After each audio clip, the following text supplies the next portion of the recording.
हाँ, वो की है, मेरे चचा की बेटी है, हमने रजामंदी में किया था, पप्पो ने पकड़ लिया था, पप्पो ने केस कर दिया।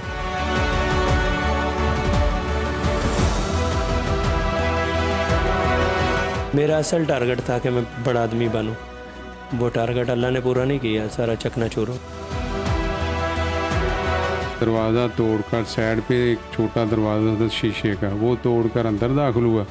अंदर जाके इसने ये कटर साथ लेके गया, कटर से इसने तिजोरी के जो ना वो ताले काटे, ताले काट के उधर से नकदी और तलाई जेवरात जितने इसके हाथ लगे ये लेके फरार हो गया।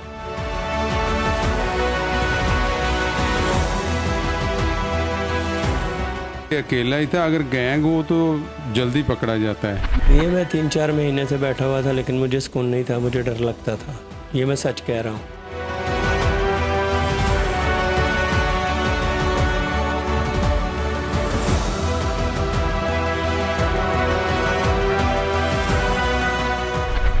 अस्सलाम नाज़रीन, आप देख रहे हैं QC TV। मैं हूं आपकी होस्ट रफ्सा मलिक। आज मैं मौजूद हूं कैंट थाने में और मेरे साथ एक मुलज़िम मौजूद है जो 14 साल से फ़रार था, जो इश्तिहारी था, जिसने कत्ल भी किया, फिर ज़्यादती भी एक लड़की के साथ की, उसके बाद इसने एक डकैती की, जिसके बाद ये पकड़ा गया। इससे जानते हैं कि 14 साल से कहाँ था और कहाँ छुपा हुआ था। अस्सलाम वालेकुम। वालेकुम सलाम।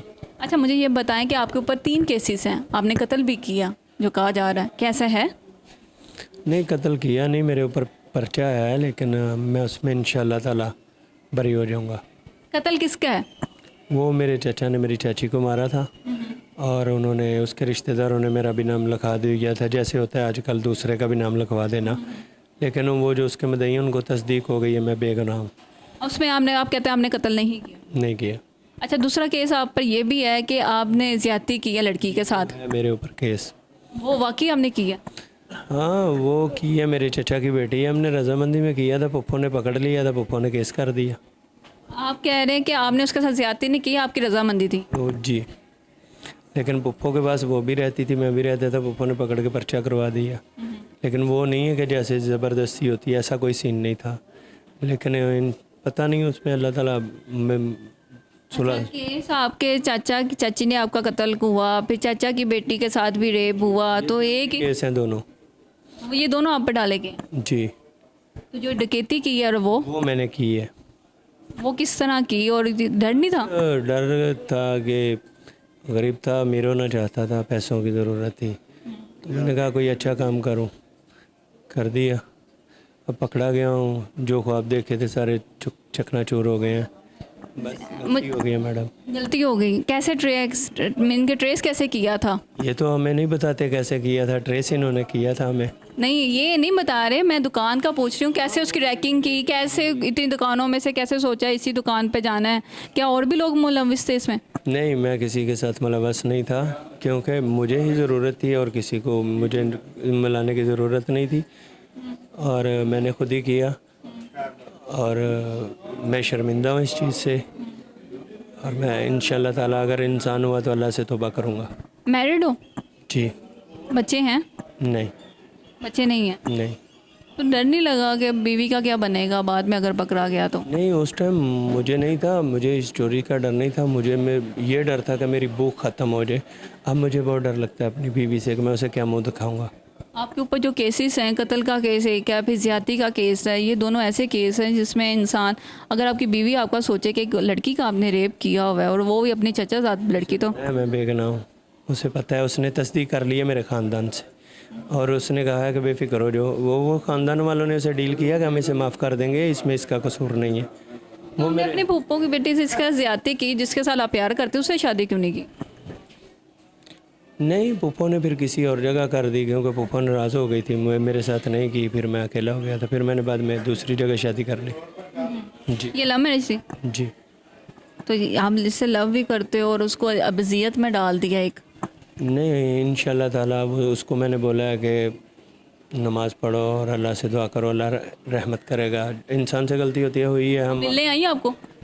नहीं, इधर तो नहीं आई, इंशाल्लाह ताला मैं उससे रब्ता करूँगा और उसे यही कहूँगा कि सब्र से काम लो, अगर अल्लाह ने चाहा तो मैं आ जाऊँगा। अच्छा, मुझे ये बताएं, जब हमने डकैती का इसका किया तो सारा सामान कहाँ रखा था? कहीं भी नहीं रखा था, थोड़ा सेल करके ट्रक ले लिया था, रोज़गार बना लिया था, दूसरा जो पड़ा हुआ था वो पुलिस ने तफ्तीश, कितना लूटा था वैसे?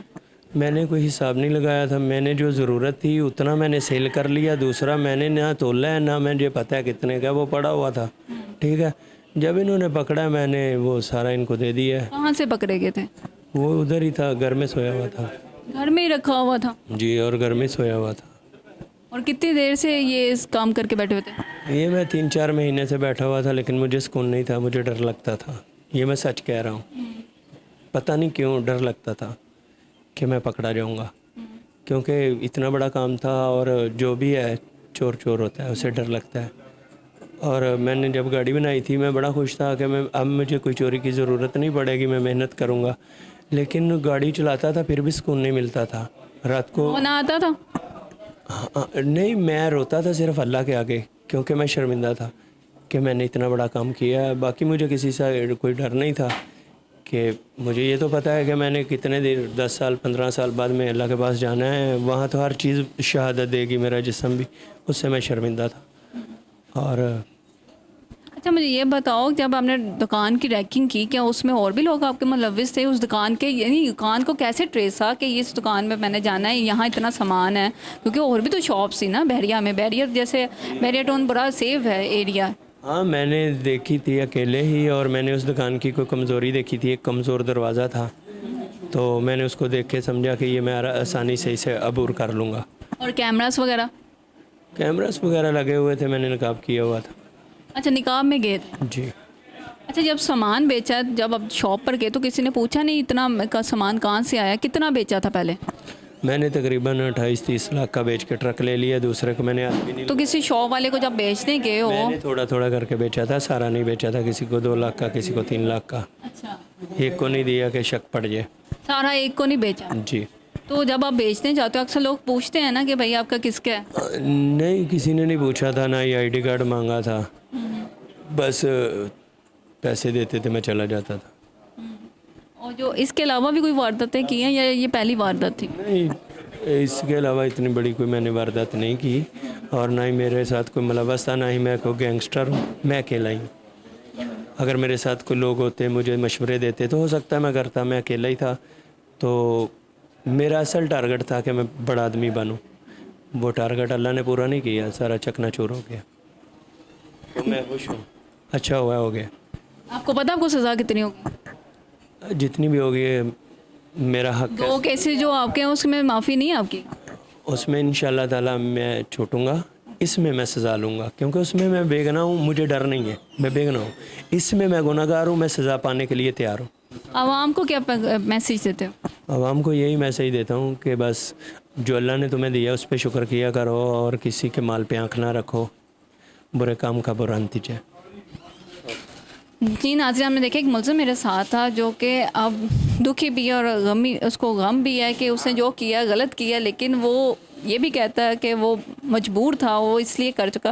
लेकिन मैं चाहती हूँ कि आप अगर मजबूर भी हो, किसी को नुकसान नहीं पहुँचाना चाहिए, चाहे वो जानी हो, जो भी माली हो, नुकसान नहीं पहुँचाना चाहिए, क्योंकि ये एक गलत चीज़ है। आज मैं कैंट में मौजूद हूँ, मेरे साथ शाहिद खान मौजूद है, जिन्होंने 14 साल बाद एक ऐसा मुजरिम पकड़ा जिस पे कत्ल का केस था, ज़्यादती का केस था, और इसने अभी कुछ माह पहले एक ज्वेलर की शॉप पर डकैती की थी जिस पे 5 करोड़ रुपए, बहुत मालियत होती है, और कितना सोना लेके और कैसे वारदात हुई, मैं इनसे सब जानूँगी। शाहिद खान साहब मेरे साथ है। अस्सलाम वालेकुम। वालेकुम सलाम, बिस्मिल्लाहिर्रहमानिर्रहीम। ये इसका नाम है हसन अली उर्फ हसना। ये 14 साल से मुकदमा कत्ल का इश्तिहारी है, मुरादपुर थाना ज़िला सियालकोट में उधर का इश्तिहारी था, और ज़्यादती का केस है इधर सब्ज़ादर लाहौर में 12 साल से इधर का भी इश्तिहारी है। और ये इश्तिहारी था तो, और ये वारदातें करता था, छोटी मोटी वारदातें करता रहता था। लेकिन इसको जब ख्याल आया कि एक रात में अमीर हूँ, तो इसने ये एक दुबई फैशन ज्वेलर बहरिया टाउन में, उधर इसने रैकी की दुकान की, और रैकी करके चांद रात, जो छोटी ईद है उसकी चांद रात को सुबह तकरीबन 3-4 बजे इसने जब वो दुकान बंद करके चले गए, तो इसने उसका दरवाज़ा तोड़कर, साइड पे एक छोटा दरवाज़ा था शीशे का, वो तोड़कर अंदर दाखिल हुआ। अंदर जाके इसने ये कटर साथ लेके गया, कटर से इसने तिजोरी के जो ना वो ताले काटे, ताले काट के उधर से नकदी और तलाई जेवरात जितने इसके हाथ लगे ये लेके फ़रार हो गया। और इसने ये होशियार था, चालाक था, शातिर था, क्योंकि 14 साल से ये इश्तिहारी था। तो इसने जो ज्वेलर के डब्बे थे ना जेवर वाले, ये इसने वो उठा के ना सारे इकट्ठे करके इसने बाहर ले जा के ना एक जगह पे सबको आग लगा दी ताकि मेरे फिंगरप्रिंट ना आए और मैं पकड़ा ना जाऊँ। लेकिन हमें 3-4 माह बाद ये हाईलाइट केस था, टीवी पे भी चला, सोशल मीडिया पे भी चला। तो हमारे डीएसपी साहब चौधरी फैसल शरीफ साहब, उन्होंने हमारी टीम की, मेरी टीम की ड्यूटी लगाई कि ये बड़ी वारदात है, हाईलाइट है, इसको ट्रेस करें। तो हमें 3-4 माह बाद एक टिप मिली और उस टिप पे हमने काम किया। टिप पे काम करके तो हमने इस मुलज़म को ट्रेस किया। और ये मुलज़म जब ट्रेस किया तो बैरिया टाउन में ही ये रहायश पजीर था उधर ही। तो उधर से हमने इसको ट्रेस करके पकड़ लिया। तो इसने कुछ जेवर सेल कर दिया था, सेल करके कोई 25-30 लाख का ये इसने ट्रक ले लिया, उस पे ये अपना काम करता रहा। फिर इसने बकाया जेवर जो बचा था वो घर में मौजूद था इसके। हमने तफ्तीश की, ये वारदात ट्रेस हुई। हमने इससे कोई नकदी जो 25-30 लाख थे वो बरामद कर लिए और जितना जेवर था बकाया बचा वो हमने